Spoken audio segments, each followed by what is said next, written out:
రామ్ గోపాల్ వర్మ ఎందుకు ఈ మాట అనాల్సి వస్తుందంటే సమాజంలో గౌరవం సమాజంలో ఒక ఒక రెప్యుటేషన్ ఉన్నటువంటి నాయకులందరి మీద కూడా ఇష్టారీతిన అసలు తన ఎగ్జిస్టెన్స్ ప్రూవ్ చేసుకోవడానికో తన సస్టెనెన్స్ ప్రూవ్ చేసుకోవడానికో ఎందుకు చేస్తున్నాడో అర్థం కాకుండా రోజుకు ఒక రకంగా ముఖ్యంగా తెలుగుదేశం పార్టీ జాతీయ అధ్యక్షులు నారా చంద్రబాబు నాయుడు గారి మీద జాతీయ ప్రధాన కార్యదర్శి నారా లోకేష్ గారి మీద అలానే పవర్ స్టార్ పవన్ కళ్యాణ్ గారి మీద జనసేన అధినేత ఇష్టారీతిన ఏ రకంగా అయితే రోజు రోజు ట్వీట్లు చేస్తూ తనకున్నటువంటి చపల బుద్ధిని తనకున్నటువంటి కుయుక్తుల్ని తనకున్నటువంటి కుసంస్కారాన్ని రోజు రోజుకి బహిర్గతపరుచుకుంటున్నాడు రామ్ గోపాల్ వర్మ.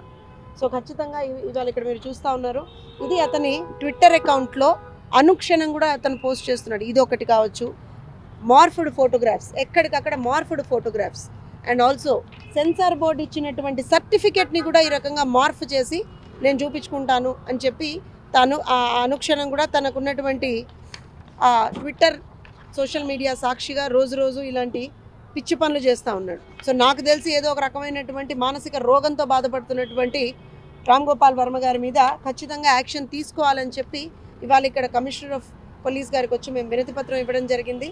ఎందుకనంటే రామ్ గోపాల్ వర్మ అనేటువంటి వ్యక్తి ఇవాళ రోజున ఒక మ్యాలిషియస్ ఇంటెన్షన్ తోటి మా నాయకులకు ఉన్నటువంటి ఒక గౌరవాన్ని ఆ గౌరవ మర్యాదలకి భంగం కలిగించేటువంటి విధంగా అలానే ఒక క్రిమినల్ కాన్స్పిరసీ తోటి అంటే ఏదో ఆషామాషి వ్యవహారాలుగా ఇతను ఏదో చేస్తున్నాడని అనుకోవడానికి లేదు. దీని వెనక ఎవరో పెద్దవాడే ఉండి దాన్ని ఎక్కడికక్కడ ఫండ్ చేస్తూ వెళ్తున్నాడు అనేటువంటి కూడా స్పష్టం. ఇతను ఇలాంటి చేష్టల వల్ల రాష్ట్రంలో అక్కడ ఆంధ్రప్రదేశ్లో కావచ్చు, ఇటు చంద్రబాబు నాయుడు గారి అభిమానులకు కావచ్చు, పవన్ కళ్యాణ్ గారి అభిమానులకు కావచ్చు, నారా లోకేష్ గారి అభిమానులకు కావచ్చు, అందరికీ కూడా ఇబ్బంది కలుగుతూ ఉంది. రాష్ట్రంలో అక్కడ ఆంధ్రప్రదేశ్ రాష్ట్రంలో ఒక విధమైనటువంటి అన్రెస్ట్ అనేటువంటిది వచ్చింది. సో ఖచ్చితంగా దీన్ని అడ్రస్ చేయాల్సినటువంటి బాధ్యత ఉందని చెప్పి ఇవాళ కమిషనర్ గారికి విన్నవించుకోవడం జరిగింది.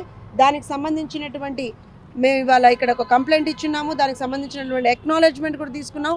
వదిలే ప్రసక్తి లేదు, రామ్ గోపాల్ వర్మ గారు మిమ్మల్ని వదిలే ప్రసక్తి లేదు. ఎందుకనంటే సమాజానికి ఏదన్నా మంచి చెయ్యాలి అనుకుంటే ఏదైనా సినిమాలు తీసుకోండి, లేకపోతే సమాజానికి మీరు ఏదన్నా నేను ఒక మెసేజ్ ఇస్తాననుకుంటే అది వేరే విషయం. కానీ ఒకళ్ళ చేతుల్లో పప్పెట్లుగా మారి ఒకళ్ళు ఏదో చెప్తున్నారు కదా, 4 డబ్బులు వస్తున్నాయి కదా అని చెప్పి పేటీఎంల బ్యాచ్ లాగా మీరు కూడా తయారయ్యి ఇవాళ రోజున నేను ఏదో ఎలగబెడతానంటే మాత్రం ఊరుకునే ప్రసక్తి లేదు. చంద్రబాబు నాయుడు గారి అభిమానులుగా, నారా లోకేష్ గారి అభిమానులుగా, పవన్ కళ్యాణ్ గారి అభిమానులుగా, మంచిని అభిమానించేటువంటి అభిమానులుగా, సంస్కారాన్ని అభిమానించేటువంటి అభిమానులుగా ఎవ్వరం కూడా నోరు మూసుకునేటువంటి పరిస్థితి లేదు. ఇలాంటివే మీరు కంటిన్యూ చేస్తూ ఉంటే మాత్రం ఖచ్చితంగా you will have to go behind the bars, no doubt about that. And we have highest confidence on Telangana police అండి. ఇప్పుడు చాలా సందర్భాల్లో మేము మొన్న సార్కి సంబంధించి ఒక రాంగ్ అండ్ ఫేక్ లెటర్ని వాళ్ళు సర్క్యులేట్ చేసినప్పుడు కూడా తెలంగాణ పోలీసులు చాలా సమర్థవంతంగా దాన్ని తిప్పికొట్టారు. ఎవరు ఏం చేస్తున్నారు అనేటువంటిది ఇమ్మీడియట్గా ఆ కంప్లైంట్ మీద వాళ్ళు యాక్ట్ చేస్తున్నారు. So we expect Telangana police to act very very strong in this particular case also. And ఖచ్చితంగా రామ్ గోపాల్ వర్మ గారి మీద ఒక స్ట్రాంగ్ యాక్షన్ తీసుకుంటారనే మేము భావిస్తూ ఉన్నాము. కమిషనర్ గారు కూడా రేపు పొద్దున మళ్ళీ కలవమని చెప్పారు. సో ఖచ్చితంగా రేపు పొద్దున 10:30కి వస్తాము, మొత్తం with all the facts and figures. అతనికి సంబంధించినటువంటి ట్విట్టర్ అకౌంట్స్ కావచ్చు, అతనికి సంబంధించినటువంటి మిగతా సోషల్ మీడియా అకౌంట్స్ కావచ్చు, ఏ రకంగా మహిళల మాన ప్రాణాలకి గౌరవం అంటే వాళ్ళ గౌరవానికి కూడా భంగం కలిగించే విధంగా ఏ రకంగా అయితే రామ్ గోపాల్ వర్మ బిహేవ్ చేస్తాడో అవన్నీ కూడా ఆధారాలతో సహా రేపు మళ్ళీ కూడా కమిషనర్ గారికి సబ్మిట్ చేస్తాం.